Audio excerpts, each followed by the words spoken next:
চরণে আমার কোটি কোটি দণ্ডবত প্রণিপাত। একটি বড় পবিত্র দিন, গুন্ডিচা মার্জনের আগের দিন রাঘব পণ্ডিতের ঝালি সমর্পণ লীলার দিন। রাঘব পণ্ডিত কে ছিলেন? রাঘব পণ্ডিত ছিলেন মহাপুরুষ পরিকর, অতি নিকটতম পরিকর, খুব কাছের লোক। রাঘবকে আমার মহাপ্রভু বলেছেন, রাঘব তোমারে আমি নিজগপ্য কই, আমার দ্বিতীয় নাই নিত্যানন্দ বই। রাঘবের এমন সেবানিষ্ঠা জগতে দেখা যায় না। মহাপ্রভু তার এক একটা পরিকরকে দিয়ে এক একটা ভক্তির অঙ্গ দেখিয়েছেন। এই যে অর্চনা, রাঘব পণ্ডিতের কেমন অর্চনা! নিজের বাগানে রয়েছে শত শত নারকেল গাছ, কেটে কেটে দেখছেন নারকেলের জল সুস্বাদু কিনা, শ্বাস আছে কিনা। যদি দেখতেন নারকেলের জল আর মিষ্ট নয়, শ্বাস নাই, সে নারকেল ফেলে দেন। বহু দূর থেকে দামি দামি নারকেল নিয়ে আসতেন, দেখাতেন সেবায় কতখানি অনুরাগ। সেবা দামি দামি নারকেল নিয়ে আসতেন। গোবিন্দের সেবায় সর্বোত্তম বস্তু লাগাতে হয় জগৎকে শিক্ষা দান করলেন, যে গোবিন্দের সেবায় এমন জিনিস তার নিবেদন করবে যে জিনিসটি সর্বোত্তম বস্তু। তাই নিজের বাগানের এত নারকেল ফল, সে নারকেল ফল যদি সুস্বাদু না হতো তাহলে দূর থেকে বেশি দাম দিয়ে কিনে আনতেন। এই রাঘবের ঘরে রাধে রাধা ঠাকুরানী। রাঘবের বাচিত অন্ন এমন সুস্বাদু ছিল, ঠিক মনে হতো যেন স্বয়ং রাধারানী এসে এখানে রান্না করে দিয়েছে। তাই আমার মহাপ্রভুদের রাঘবের ঘরে রাধে রাধা ঠাকুরানী। মহাপ্রভু আমি 4 জায়গায় থাকি সব সময়। কোথায় কোথায় থাকি তার মধ্যে রাঘবের ভবন একটি। রাঘবের ভবনে আমার মহাপ্রভুর নিত্য অবস্থান। আর কোথায়? নিত্যানন্দের নর্তনে মহাপ্রভুর অবস্থান। সচী মাতার রন্ধনে আমার মহাপ্রভুর নিত্য অবস্থান। আর শিবাসঙ্গনে আমার মহাপ্রভু আজও নৃত্য করছেন, নিত্য। সেই রাঘব পণ্ডিত কে ছিলেন? ব্রজলীলায় ছিলেন ধনিষ্ঠা সখী, রাধারানী খুব একান্ত প্রিয়তমা সখী। যখন নন্দালয়ে রাধারানী যেতেন না রন্ধন করবার জন্য, দূর থেকে কে নিয়ে যেত? ধনিষ্ঠা গলা জড়িয়ে ধরে নিয়ে যেত রাধারানী, নিয়ে গিয়ে তাকে সেবায় লাগাত। মা যশোদার কাছে গিয়ে মা যশোদার চরণে পড়তেন এবং তারপর ধনিষ্ঠা নিয়ে গিয়ে রাধারানীকে রন্ধনশালায় নিয়ে যেতেন ধনিষ্ঠা। এই ধনিষ্ঠাই হইলেন আবার রাঘব পণ্ডিত প্রোগ্রাম করিয়া। তার ভগিনী ছিলেন দময়ন্তী। দময়ন্তী ছিলেন গুণমালা মঞ্জরী, রাধারানীর খুব অতি নিকটতমা মঞ্জরী, খুব প্রিয় সখী। এই রথের পূর্বে সমস্ত গৌড়দেশবাসী যেতেন। কুড়িগ্রাম হতে, শ্রীখণ্ড হতে, সপ্তগ্রাম হতে, নবদ্বীপ হতে শত শত ভক্ত যেতেন। তখন তো পায়ে হাঁটা পর, অনেক আগে থেকে সব যাত্রা করতেন। 8 দিন 10 দিন সব লাগবে পুরী যেতে। কত আনন্দ করে যেতেন। মহাপ্রভু বলেছেন প্রত্যেক ভক্তকে, তোমরা রথযাত্রার পূর্বে আসবে এবং উত্থান দ্বাদশীর পর আবার আপন আপন গৃহে ফিরে যাবে। সেই নির্দেশ এবং শিবানন্দ সেনকে ভার দিয়েছিলেন এই সমস্ত গৌর ভক্ত আনার যে পথ খরচ এবং থাকা খাওয়ার খরচ, তুমি সেগুলি সব নির্বাহ করবে, কারণ তোমার ধন সব যেন গৌর গোবিন্দ সেবায় লাগে। শিবানন্দ সেন তিনি সারা জীবন শিবানন্দ সেন পেয়েছেন। সেই শিবানন্দ সেনের নেতৃত্বে অদ্বৈত আচার্য নিত্যানন্দের অভিভাবকত্বে সব গৌর দেশের ভক্তগণ যেতেন। রাঘব পণ্ডিতের ভগিনী দময়ন্তী, তিনি তো আমার মহাপুত্র সন্ন্যাসী, নারী মুখ করে দর্শন করবেন না, এত কঠোর সন্ন্যাসী, নিজের মা ছাড়া আর কারো হাতে রন্ধন খাবেন না, আর কারো মুখ দর্শন করবেন না। জানতেন দময়ন্তী এটা, তাই কি করতেন? দময়ন্তী গৌ সেবার জন্য সারা বছর যারা গৌ সেবায় লাগবে তার জন্য কি করতেন? তার জন্যে চিড়ের নাড়ু, মুড়ির নাড়ু, খইয়ের নাড়ু, কত প্রকার নাড়ু তৈরি করতেন। আবার সেই সঙ্গে তার সেবার জন্য গঙ্গা মৃত্তিকা বলতে পাঠাতেন যে মহাপুর গঙ্গা মৃত্তিকায় তিলক সেবা করবেন বলে। প্রতিবাস এটি নিয়ে যেতে কে? রাঘব পণ্ডিত নিয়ে যেতেন। অনেক ঝালি মানে ঝোলা হতো, অনেক 3-4টে ঝোলা হতো। সেই 3-4টে ঝোলায় সব পুটুলি করে বেঁধে নূতন বস্ত্রের পুটুলি করে বেঁধে দিতেন। দময়ন্তী জানতেন যে গীতা বচনে ভগবান বলেছেন পত্রং পুষ্পং ফলং তোয়ং যোমে ভক্তা পূজচ্ছতি তদহং ভক্তু বিহিতং অস্নামি পূজতাত্মনঃ। আমাকে যে পত্র পুষ্প ফল জল দান করে ভক্তির সঙ্গে, ভক্তির সঙ্গে দান করেন। ভক্তি শব্দের তৃতীয়ার এক বচনেই ভক্তা বলেন, ভক্তির সঙ্গে আমাকে যে দান করে পত্র পুষ্প ফল জল, আমি তাদের দেওয়া ফল জল ভোজন করি। দেখেছেন তো, জ্ঞানী বলে ভোজন করেন না ভগবান, ভগবান খান না, যোগী বলে খান না, ভক্ত বলে খান, তোমরা খাওয়াতে জানো না তাই খান না। কেমন করে ভগবানকে দেখো, গীতা বাক্যে ভগবান নিজে বলেছেন অস্নামি। অস্নামি শব্দের অস্নামি ধাতু, আর অধাতু আর অন্য কোনো অর্থ হয় না, একটাই অর্থ ভোজন করা, একটাই অর্থ ভোজন করা। যারা জ্ঞানী যোগী তারা বলেন ওখানে অস্নামি শব্দের অর্থ হবে কিন্নামি, স্বীকার করি, গ্রহণ করি, কিন্তু খান না। বলেন ভগবান খান, বলেন ভগবান খান। তাহলে পাতা ফুল, বলেন পাতা ফুলও ভগবান খান।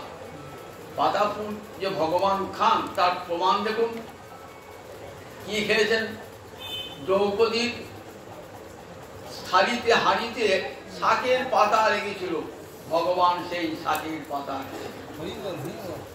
আবার দেখুন ফুলটাও গ্রহণ করেছেন, যখন গজেন্দ্র ফুল দিলেন গোবিন্দকে, গোবিন্দ পরমাদরে ফুলটা গ্রহণ করলেন।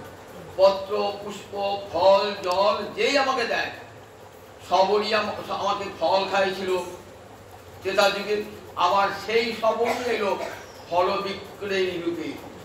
নন্দ যশোদার দুয়ারে হাঁটছে, ফলানি কৃণিহি, কে ফল নেবে গো, ফল কেন, ফল কেন।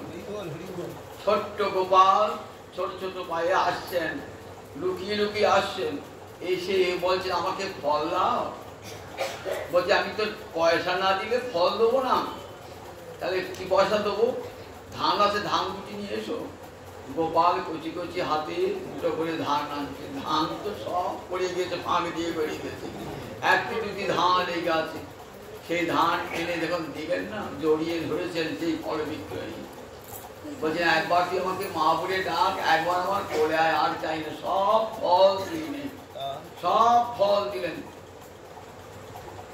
হয়তো ঢাকা ফাঁকা হয়ে গেল, কিন্তু যাচ্ছেন না, দেখছেন ঢাকা ভর্তি সোনা হিরে জহরত সব দেখছেন। নামিয়েছেন, এত ভারী হয়ে কি করে দেখছেন, কত মণি মুক্ত হিরে জহরত সোনা। তখন ফল বিক্রি কাঁদতে কাঁদতে ফেলেছেন, আমি চাই না, আমি সোনা চাই না, হিরে চাই না, মণিমুখ চাই না, ওই গোপাল তোমাকে জন্মে জন্মে পত্র পুষ্প ফল জল ভগবান পরমাদরে গ্রহণ করেন। সেই ভগবান তাই দময়ন্তী কত আদর করে বানিয়েছে। কি কি বানিয়ে দেখুন, আদা কাসুন্দি, আম কাসুন্দি, ঝাল কাসুন্দি। আর কাসুন্দি মহাপুর এত প্রিয়, আমের কাসুন্দি, ঝাল কাসুন্দি, আদা কাসুন্দি বানিয়েছেন। আমসি আম্রখণ্ড তৈলাম্র আমতা। আমসি মানে আম অন্য সময়তে পাওয়া যায় না, এই আষাঢ় শ্রাবণ মাসিটা পাওয়া যায়, জ্যৈষ্ঠ আষাঢ় মাসে পাওয়া যায়। সেই আমগুলি কেটে কেটে সেগুলি সব নুন দিয়ে রোদে শুকিয়ে শুকিয়ে শুকিয়ে শুকিয়ে রাখলে বাড়ি কি হয়, অন্য সময় সেগুলিকে ত্বকে ব্যবহার করা যায়, আস্বাদ গ্রহণ করা যায়। তাই সেগুলি কেটে কেটে শুকিয়ে আম্রখণ্ড শুকিয়েছেন। আর কি করেছেন, আমশি করেছেন, আমের রস তৈরি করে রেখে দিয়েছেন বোতলে করে। আমের রস আমার গৌর হরি আম সত্য, আমের রস থালায় ঢেলে ঢেলে প্রতিদিন শুকিয়ে শুকিয়ে পুরু করে আম সত্য করে দিয়েছেন। এগুলি ভোজনের সময় দুধের সঙ্গে মিশিয়ে অন্ন খেলে বড় আস্বাদ লাগে।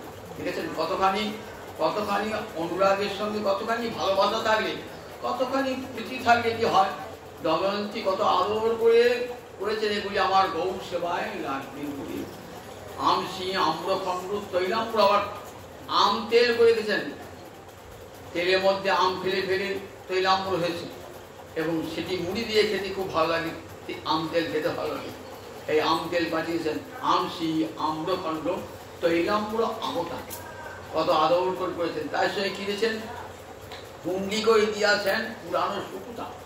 শুকুতা মানে নারকেলের পাতা, সেটা সেটা তো তিতো। তাই তিতো বস্তু ভগবানকে দেয় নাকি? বলে হ্যাঁ তিতো বস্তু দেয়। মায়েরা দেখেন না, ছেলের পেটে কৃমি হয়েছে ওর কি দেয়, নিম পাতা ঘষে খাওয়ান, তিতো জিনিস খাওয়ান।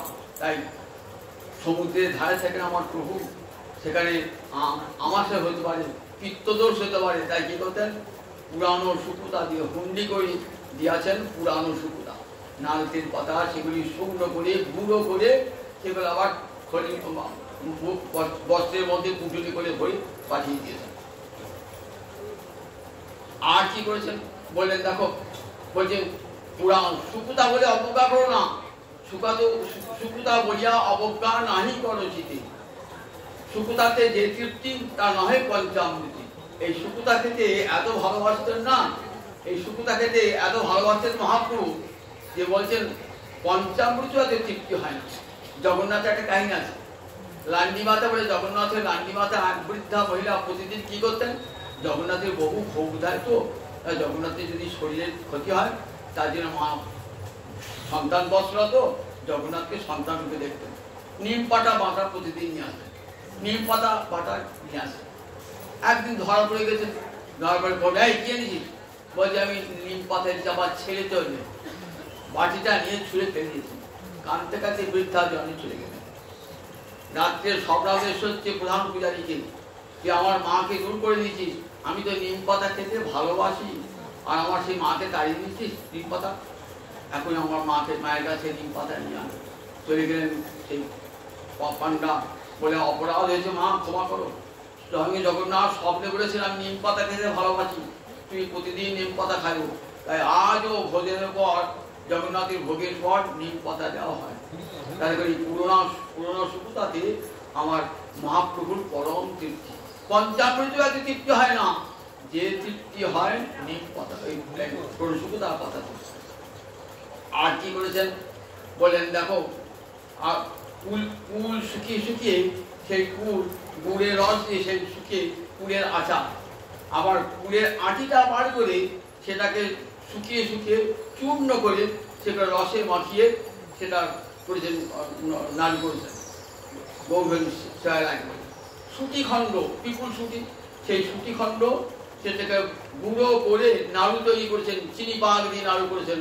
আমার মহাপ্রভুর সেবায় লাগবে বলে বহুদিন থাকবে বলে ধনিয়া মৌরি তন্ডুল চূর্ণ করে, ধনে মৌরি চাল চূর্ণ করে তাতে কি করেছেন, নাড়ু বানিয়েছেন চিনির পাক দিয়া, নাড়ু বানিয়েছেন চিনির পাক দিয়ে নাড়ু তৈরি করেছেন প্রভুর সেবায় লাগবে।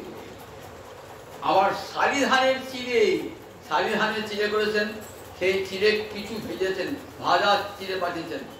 আর কিছু করেছেন কি না, কিছু চিড়ে ভেজে, কিছু এমনি চিড়ে খোলায় ভাজা চিড়ে, আর কিছু ঘিয়ে ভাজা চিড়ে, আবার কিছু ঘিয়ে ভাজা চিড়ে সেটিকে চিনির পাক দিয়ে নাড়ু তৈরি করে মহাপ্রভুর জন্য পাঠিয়েছেন। ছোলা কলাই সেগুলি গুঁড়ো করে তাতে চিনির রস দিয়ে বা গুড়ের রস দিয়ে নাড়ু তৈরি করেছেন, মুড়ির নাড়ু তৈরি করেছেন। দেখুন কত কি, যেগুলো আমরা জানিও না, এমন অনেক জিনিস তৈরি করেছেন সারা বছর আমার প্রভু সেগুলি খাবে বলে। দময়ন্তী দত্তদ্রব্যে আমার প্রভুর এত রোগ, ভক্তের দেওয়া জিনিস তো। ভগবান ভাগবতে বলেছেন, ভক্ত যদি আমাকে আদর করে সামান্য বস্তু দেন, আমি কেড়ে খেয়ে ভক্তের কাছ থেকে। সুদামার চিড়ে নিয়ে গেছে তো, সুদামার চিড়ে সামান্য পরের বাড়ি চেয়েছে আনার চিড়ে, দিতে পারছেন না। সোনার পালনকে বসে আছে যে তাকে কি চিড়ে দেওয়া যায়, দিতে পারছেন না। বলছেন কি এনেছো সখা আমার জন্যে, আমার জন্য কি এনেছো? কতদিন বাদে দেখা, বন্ধুর সঙ্গে বন্ধু দেখা হলে বন্ধু তো সন্দেশ মিষ্টি নিয়ে যায়, আমার জন্য কি এনেছো? শুধু আমার কথাই বলতে পারছে লজ্জায়, কি এনেছি? যাকে প্রতিদিন লোকে রাজভোগ খাওয়ায়, ননি ক্ষীর ছানা খাওয়ায়, আমি নিয়েছি সামান্য চিড়ে, তাও পরের বাড়ি খেয়ে দিতে পারবো না, দিতে পারছেন না। একটা ছেঁড়া পুকুরতে নিয়ে, গোবিন্দ তো অন্তর্যামী, গোবিন্দ জানেন যে কি এনেছে সুদামা। দেখছেন পুটুলিতে রয়েছে চিড়ে, কি বলছেন কিমিদম কিমিদম ইতি, কি এনেছো? কি এই তো দেখছি, কি এনেছো বলে স্বয়ং একবারে সেই পুটুলি থেকে চিড়েটা বার করে দেন, এই এক খাবার মুখে করেছেন। এ তদ্দে পরম পিনানম সখে, বন্ধু আমার এত পুষ্টিকর জিনিস তুমি নিয়ে এসছো, আমার দিচ্ছ না। এক মুষ্টি খেয়ে আবার যে খেতে যাবেন না, রুক্মিণী হাতটা চেপে ধরেছে, প্রভু এইবার যদি খাও তাহলে তো ওর গৃহে আমাকে ঝি হয়ে থাকতে হবে, প্রভু লক্ষ্মী ঝি হয়ে থাকবে বুঝুন একবার। বলি না, আর শুধু তাই না, এই দ্বারকা মন্দিরে কত পরিজন আছে, তাদেরকে যদি একটা একটা করে দিই তাহলে হবে। তা দেখুন বলছেন ভক্তের বস্তু পরমাদরে যাই দেন, পরমাদরে গ্রহণ করি, আর অভক্তের বস্তু আমি উল্টিও চাই না, প্রিয়ও চাই না। দুর্যোধন সোনার থালে ভগবানের কত আহার্য সারিয়েছেন, গেলেন ভগবান কত আর ডাকলেন, মধ্যাহ্ন হয়ে গেছে, অনেক সময় হয়ে গেছে, গেলেন না তো। ভগবান গেলেন না, বলে না আমার ক্ষুধা পায় না, কিন্তু ভগবানের ক্ষুধা পেয়েছে। কোথায় গেলেন ভগবান? ভগবান গেলেন বিদুরের গৃহে। বিদুর নয়, বিদুরের পত্নী কি করবেন, খুব ক্ষুধা পেয়েছে মা, তখন কি করলেন, বিদুর পত্নী ওই কলা ছিল এক ছড়া, সেই এক ছড়া কলা নিয়ে এলেন, পড়ে বসিয়েছেন, বলে বসিয়ে গোবিন্দকে খাওয়াচ্ছেন। কি খাওয়াচ্ছেন? কলার শ্বাসটা যে লোকে খায়, শ্বাসটা পড়ে থাকছে, খোসাটা মুখে তুলে দিচ্ছে। জ্ঞানী বলছেন দেখো গো, ভগবান যদি ওই কলার খোসা খেতে পারে, তাহলে পাতা ফুলও খেতে পারে ভগবান। ঠিক আছে তো, ভগবানের নয় ভুল হতে পারে, কিন্তু ভুল হলো কেমন করে, বিদুরপতির ভুল হলো কেমন করে? তারপরে ভক্তি বিনিষ্ঠ, ভগবান যখন প্রেমে বিভোর হয়ে যান, ভক্ত প্রেমে বিভোর, ভগবানের বদলে যে কি তুলে দিচ্ছেন এটাও খেয়াল নাই, ভাবছেন কলার শ্বাস তুলে দিচ্ছে, শ্বাস না দিয়ে খোসাটা তুলে দিচ্ছেন। গোবিন্দ তাই খেয়ে যাচ্ছেন, গোবিন্দ তাই খেয়ে যাচ্ছেন। তাই গোবিন্দ যে কোনো উপচারের বশীভূত নন, ভক্তি বশীভূত জানতেন দময়ন্তী। তাই শাড়ি ধানের চিড়ে করেছেন, সেই চিড়ে ঘি ভেজেছেন, কিছু ঘিয়ে ভেজেছেন, চিড়ে দিয়ে নাড়ু তৈরি করেছেন, তারপরে মুড়ি গুঁড়ো করে তার নাড়ু তৈরি করেছেন, কলাই গুঁড়ো করে নাড়ু তৈরি করেছেন। সেগুলি সব সম্বৎসর আমার প্রভু সেবায় লাগবে বলে দিয়ে গেছেন। সেগুলি কে নিয়ে যেতেন? রাঘব পণ্ডিত নিয়ে যেতেন। কোথায়? পানিহাটি আর কোথায়? পুরী। সঙ্গে যেতেন মকরধ্বজ পর তার সেবক। মহাপ্রভু বলেছেন, মকরধ্বজ তুমি চিরদিন সেবা করবে, তোমার এই গুরুদেবের সেবা করবে। সেই আজ্ঞা মা চিরকাল পালন করে এসেছেন।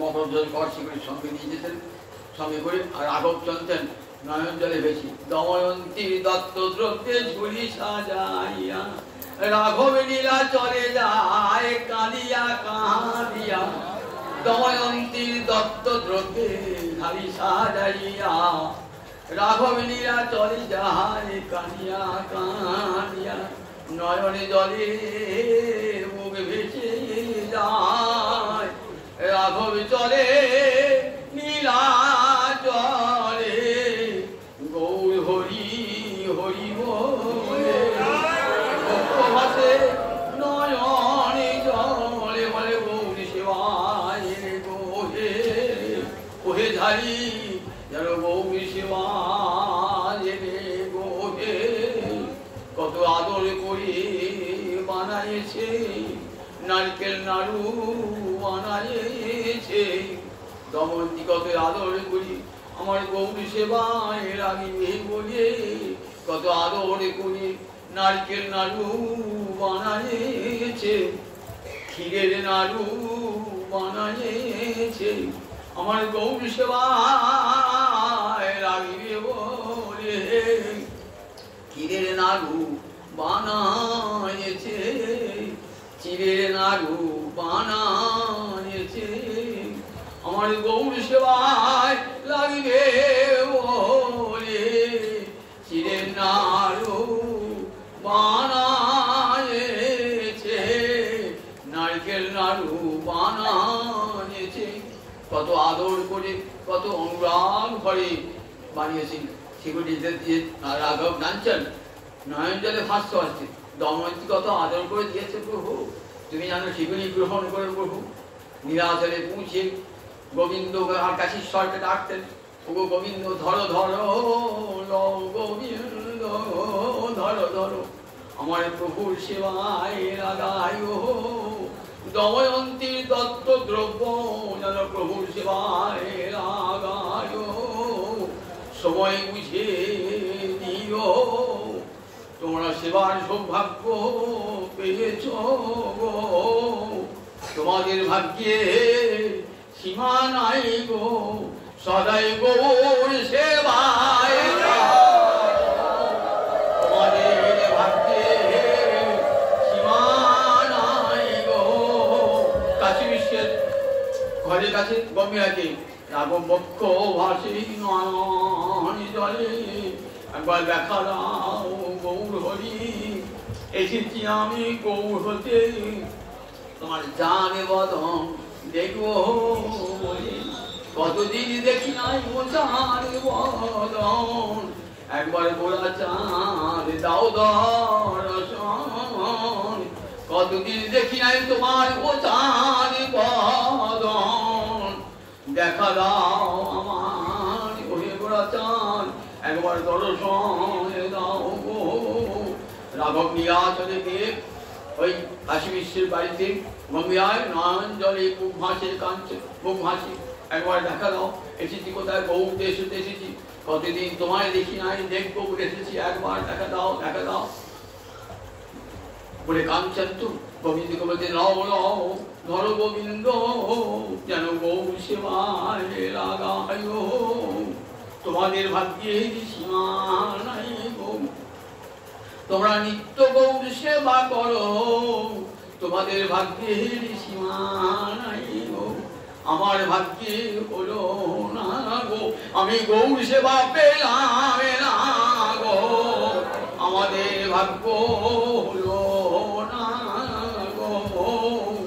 এমনি করে জড়িয়ে ধরে গোবিন্দকে কালীশ্বর দিয়েছেন, প্রভুর সেবায় লাগিও।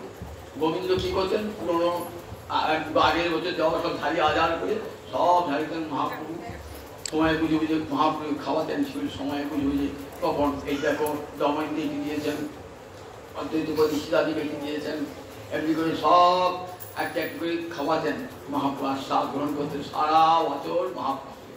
এদিকে শীত হওয়ার গিয়েছে, যখন রাঘবের ঝাড়ি সমর্পণ হলো, নবদ্বীপের শীত হওয়ার যে ঠোঁট মোচা কলা বিস্তু, প্রতিদিন গিয়ে নবদ্বীপের বাজারে কি করতেন, ঠোঁট মোচা কলা কেটে কেটে খেতেন। কোন দাম দিতেন কোন দিতেন না, বলতেন প্রভু আর কোনো দোকান পাও না, পয়সাই পাও না, আমার কাছে আসো। বলছেন দেখ আমি তোর আমর জগানিয়া প্রভু নাই ছাড়িয়া, আমার যে জন্মের জন্মের পয়সা নেই তাকে তো আমি ছাড়তে পারি না, একথা বুঝতে পারতেন না। বলতে দেখ তুই তো গঙ্গার সেবা অনেক খরচ করো, আর আমি তো গঙ্গার বাপ, আমি তো গঙ্গার পিতা, আমার চরণ হতে গঙ্গা এসেছে, আমার সেবা ছুটে দেবে না। এমনি করে রেখে দিতেন। দেখছে সন্ন্যাস নেওয়ার পর আসেন না, সীতা তো খবর রাখে না, ভাবছেন ওই নিমাই পন্ডিত তো আর আসে না। বলেন জানো না নিমাই সন্ন্যাসী কোথায় চলে গেছেন, সন্ন্যাসী পুরীতে চলে গেছেন, বোধহয় অভিমানে চলে গেছে নয়, আমি ঠোঁট মোচা কলা দিই নাই বলে বোধহয় অভিমানে চলে গেছে নয়, বড় অভিমান। ঠাকুর আর কেড়ে নেব আর তোমার হাতে কেড়ে নেব, কত ঠোঁট কত মোচা কেড়ে নিচ্ছি ঠাকুর তোমার হাত, কাঁদছে কাঁদতে কাঁদতে আছে। বলছেন দেয়া চলে গিয়ে বলছেন এই না ঠাকুর, থোর মোচা কলা খাবে খাওয়া প্রভু, একদিন হাত থেকে কেটে দিয়েছি প্রভু, সেই অভিমানে বোধ হয় নদিয়া ত্যাগ করেছিলাম, সেই অভিমানে আর যত খুশি থোর মোচা কলা খাবো, আমি এখানে থেকেই গেলাম তোমার জন্য। থোর মোচা কলা ডুবরি শিহর নয়ন জলে ভাসছেন, আর গৌর হরিকে গৌর ডেকে ডাকছেন, না আমার সেবা, আমার থোর মোচা কলা যাও তোমার সেবা লাগে, আমার জীবন ধন্য পেয়ে যাবে যায় গৌর হরি।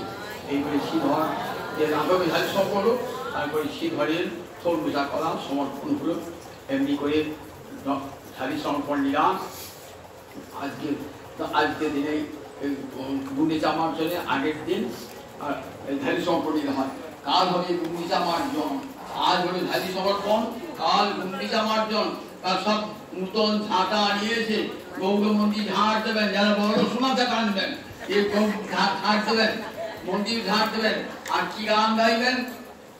কালে আসবি আমার প্রাণে বধুরা, চলো কুঞ্জ সাজাই দিয়া। রাধারানী পুজো সাজাতেন, গোবিন্দ আসবেন বলে রাধারানী আর গৌর আমার সেই রাধা ভাবে বিভাবিত হয়ে কি করেছেন? কুঞ্জ সাজাচ্ছেন। চলো কুঞ্জ সাজাই গিয়া, ওরে ললিতা বিশাখা, চলে কুঞ্জ সাজাই গিয়া, কালে আসবি আমার প্রাণে বধুরা, চলো কুঞ্জ সাজাই গিয়া। আনন্দের সীমা নাই, মৃৎকুম্ভ কাঁখে করি, চলেছেন আমার গৌর হরি। রাম রায়ের